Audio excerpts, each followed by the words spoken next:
Nature trip ba ang hanap mo? Na malapalawan ang dating na pwede kang magtampisaw sa malamig na agos ng ilog o batis? At iba't ibang activities tulad ng ATV, MTB, mga firing range, mag-airsoft at kung ano-ano pa na malapit lang sa Manila. Kung yan ang trip nyo, ito ang nababagay sa biyahe nyo. Kaya samahan nyo kami sa biyahe ni Ho. Tara na Ho. Yo, what's up? For today's video sa biyahe ni Ho, pinasyalan namin ng isang bagong bukas na pwedeng pasyalan na magtutropa, pamilya, o kahit magjowa, walang iba kundi sa Ayongs Adventure Park sa Silang, Cavite. Ang Ayongs Adventure Park ay open daily from 10 AM to 5 PM.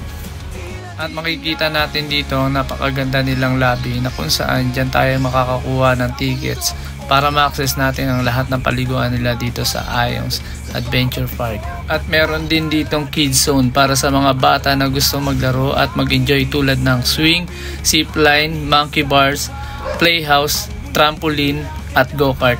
At kung trip nyo naman ay extreme sports na mala Call of Duty ang datingan or Counter-Strike para sa mga tito, meron sila ditong airsoft area na nababagay sa magbabarkada o magkakaibigan. Talaga mag-enjoy kayo sa lugar na ito dahil sa ganda ng mga activities na meron sila dito. Pagdating naman sa firing range ay hindi magpapahuli ang Ayongs Adventure Park dahil meron din sila ditong private firing range, pero hindi pa ito pinapagamit sa ngayon dahil malapit na ang buwan ng Mayo. Ganun pa man, pwede nyo itong makita, masilip o mapasyalan sa loob ng Ayongs Adventure Park. At ito na nga, kumuha na kami ng mga tickets. Sa halagang 150 pesos per head ay ma-access na namin ang lahat ng paliguan nila dito. At pagkatapos namin makakuha ng mga tickets ay kailangan muna namin mag-register. At mapapansin natin dito ang ganda ng paligid, mga nagagandahang mga kubo at samahan pa ng lamig ng lugar na animoy na sa Baguio ka. Bago nga pala kami bumaba papuntang falls, kailangan muna natin gumamit o magsuot ng life vest jacket for safety purpose. At syempre kailangan natin na maging maingat kahit tayo ay nag-e-enjoy. Hey! Alam nyo ba, ngayon ko lang nalaman na meron palang falls dito sa Silang, Cavite. Sa dami kong napuntahan na paliguan dito sa Silang, Cavite, ngayon ko lang nalaman na may falls pala dito. At yun ang pupuntahan natin mga kabiyahe ni Ho. So ito na, narating na natin ang baba ng lugar na ito. Bubungad sa atin ang napakagandang ilog na may malinaw na tubig at malamig na pakiramdam. At tamang-tama para sa mainit na panahon. At talagang pinagandaan nila ang lugar na ito para sa mga nagbabalak pumasyal at bumiyahe dito. Hey! Sa pagkakataong ito, kailangan natin magsuot ng helmet at sumakay ng bangka at baybayin ng ilog para makatawid papuntang falls. At mapapansin natin dito ang malapalawan na lugar. At dito ako nag-enjoy at syempre pati mga kasama ko. Alam nyo ba na mas malaki ang chance na matuloy ang biglaang yayaan para gumala kaysa sa pinaplano nyong gala na nauwi lang sa drawing? Wala lang, na-share ko lang. At syempre, hindi ko na rin pinalampas ang pagkakataon na magbigay ng sticker ng biyahe ni Ho. Pagkatapos nating sumakay ng bangka, kailangan naman nating maglakad ng 5 to 10 minutes papuntang falls. Talagang adventure park ang lugar na ito dahil may kasamang adventure bago mo marating at makita ang pinagmamalaki nilang falls dito. Kasama dyan ang pagtawid mo sa ilog, umakyat ng bundok, tumawid sa tulay at opo, may tulay dyan at makikita nyo mamaya. Sa tagpong ito, bigla akong naalala ang mga panahon na ako'y bata pa, na wala pang kamalay-malay sa mga bagay-bagay, na tanging laro lang ang hilig. Kasama ang aking mga kaibigan at nakababatang kapatid. At magyayaan na maligo sa ilog tapos kailangan munang matuyo bago umuwi ng bahay dahil hindi nakapagpaalam sa mga magulang na maliligo ng ilog. Ay, sarap talaga maging bata. At dito naman ay kailangan naman nating umakyat at dumaan sa gilid ng ilog at bundok. Kailangan lang maging maingat tayo dito dahil medyo madulas ang daanan. Pero may mga tali naman silang nilagay para may mahawakan tayo. Bali akyat tapos may bababaan sa parting ito. At ito na at narating na natin ang sinasabi nilang tulay kanina. Bali dadaan tayo dyan dahil sa likod ng tulay na yan, dyan nagtatago ang pinagmamalaki nilang falls sa lugar na ito. Ang galing din ng naisip nila. Naglagay sila ng scaffolding sa parting ito para marating ang falls sa itaas. At sa parting ito, masisilayan na natin ang nakatagong falls Ang sarap pakinggan ang mga agos at bagsak ng tubig.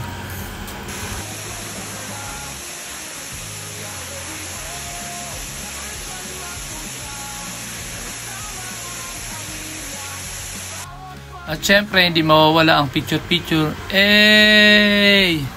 At nagumpisa na nga kaming maligo sa falls. At i-enjoy ang pagkakataong ito. Napansin nyo, wala na kaming suot na life vest jacket. Dahil sabi ng lokal dyan, na pwede naming tanggalin ang life vest jacket kung marunong naman lumangoy. At lahat naman kami ay marunong lumangoy. At hindi na kami nag-aksaya ng oras.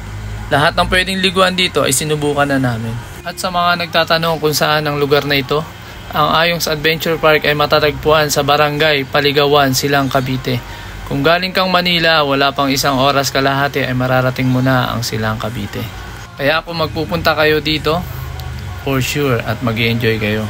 So mag-iingat kayo palagi sa inyong mga biyahe. For more biyahe, just follow us sa Biyahe ni Ho and don't forget to subscribe sa aming YouTube channel na Biyahe ni Ho. For more, God bless. Bye!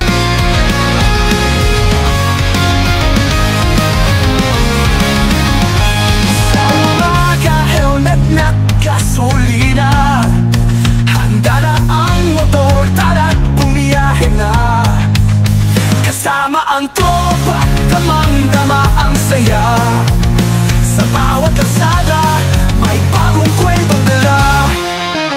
Biyahe ni Ho, saan man magpunta, kasama ang pamilya, sa bawat pagliko, sa init at lamig, sa ulan at araw, sama-sama sa daan, di natitingnan.